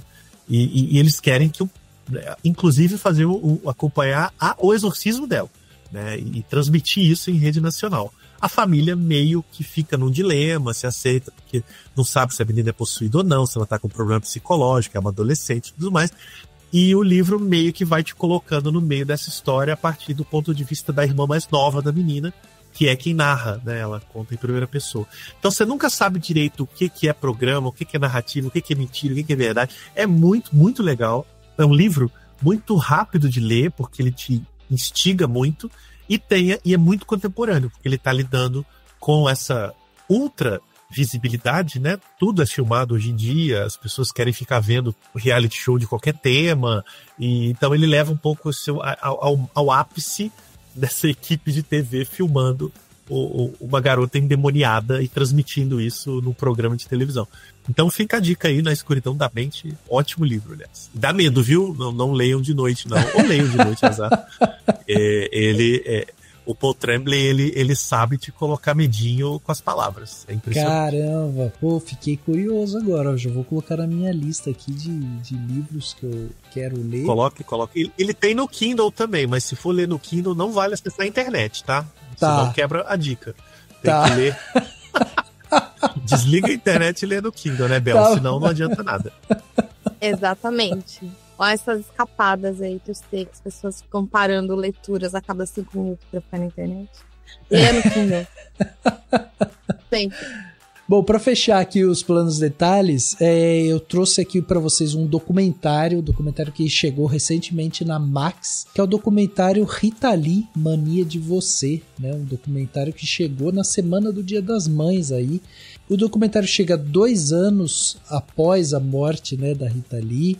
É um documentário dirigido pelo Guido Goldenberg, e ele tenta no documentário dar conta da vida toda da Rita Lee, né? Passar, assim, dar uma passada geral por tudo que aconteceu, contar um pouco sobre sua ascensão e tal, como ela se posicionava, fala sobre a representação dela, né, na música brasileira, conta dos hits, os bastidores, os afetos, as crises, né? Vai falar das drogas também, da censura, mas acima de tudo ele foca na família. E o filme, ele emociona demais por isso, assim, por revelar, inclusive, isso tem no trailer, que tem uma carta de despedida escrita pela Rita, né, antes de morrer, e a carta ela é lida pelos filhos e pelo Roberto de Carvalho, que é o marido, né, o parceiro de palco, de vida da Rita Lee e tudo mais. E, cara, isso te destrói, assim, você tá assistindo o documentário e isso realmente é avassalador, assim, na hora que você assiste. O poder, né, da Rita como símbolo, como resistência, como pensadora, era uma transgressora, mas que fazia com que a gente sempre desse um passo para frente, assim, isso é impressionante, assim. O documentário ele tem uma estrutura bem tradicional, né, mas ele é recheado desses arquivos raros, dos depoimentos íntimos, né, e eu acho que isso funciona muito bem, assim, né? O documentário ele é bem respeitoso, bem carinhoso com a figura da Rita. Eu acho que vale muito a pena para as pessoas assistirem, né? E é óbvio que é um documentário ali de 80 minutos e que não vai se aprofundar no detalhe de tal coisa e tal, né, da vida dela, mas é um documentário que presta uma homenagem para Rita. Eu acho que isso é demais, assim. Se você for assistir com um pouquinho de saudade da Rita, assim, já vai te acolher. É um documentário que vai te acolher muito. Então é isso. Fica essa dica, documentário Rita, Mania de Você. Tá na Max, fácil de assistir e vale o play. E leve o lencinho de papel, que, olha, é bem impactante.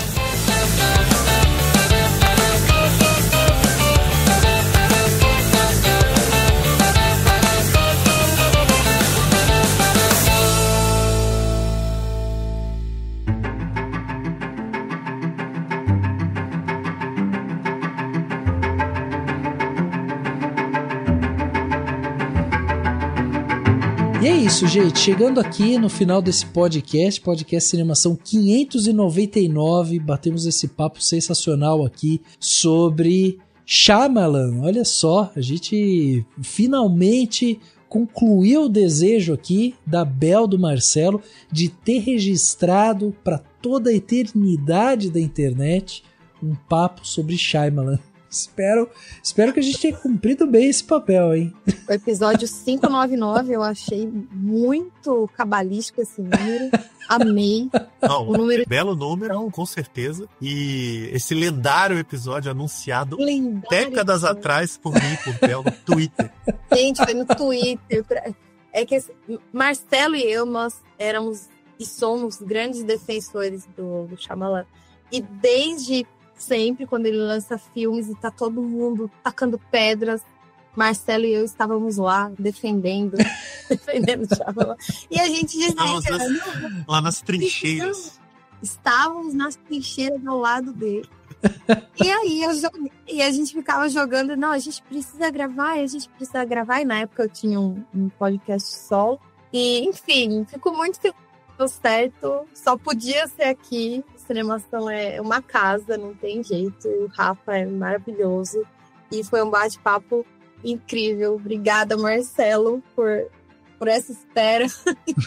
Nada, meu. Eu que agradeço a resistência. E olha, vou deixar um recado final. Falar mal do Shyamalan hoje em dia é cafona, gente. Superem, parem, vamos pra frente. Não precisa gostar dos filmes, mas também não precisa ficar resmungando. Se o cara lança um filme novo, não gosta, fica quietinho, relaxe. Que é cafona, é barango. Nós somos melhores que isso, gente.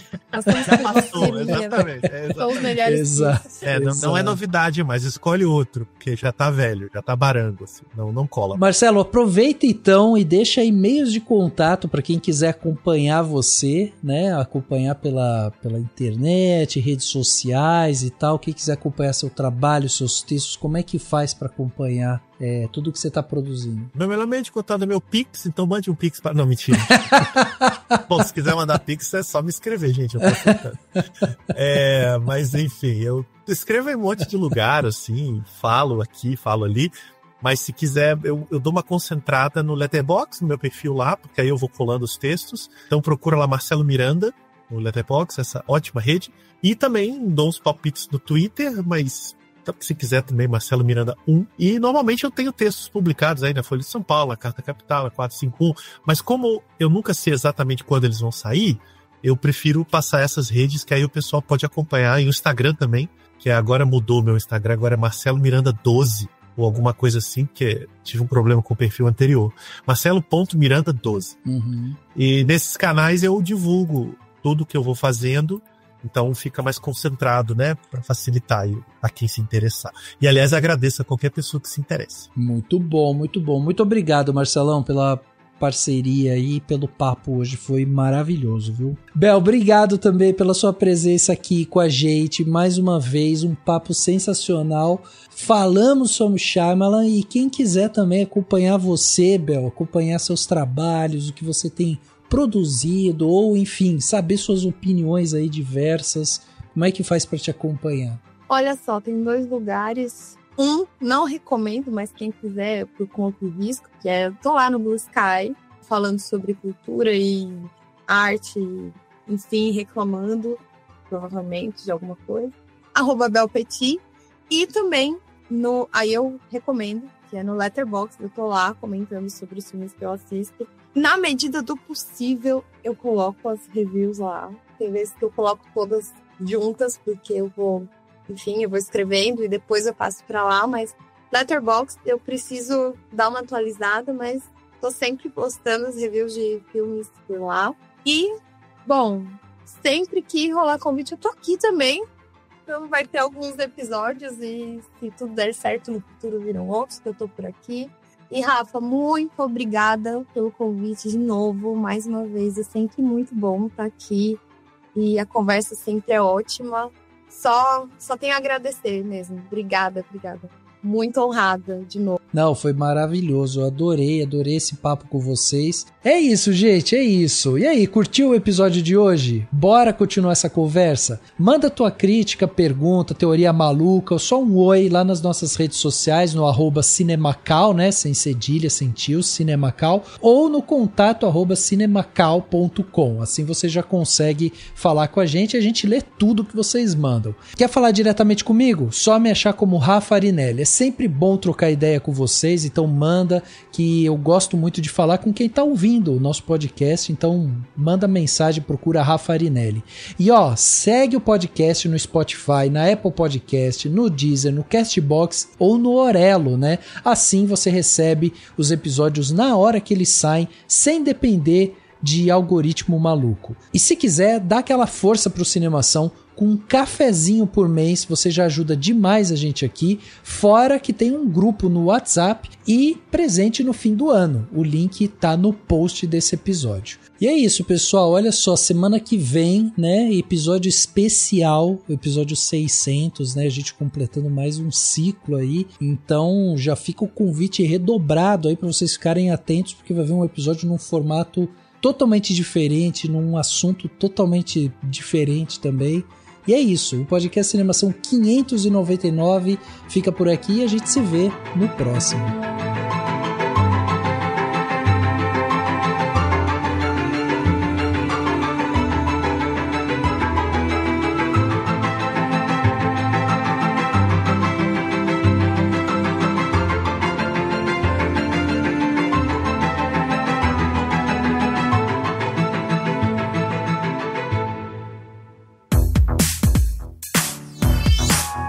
Podcast foi editado pela Isso Aí Design.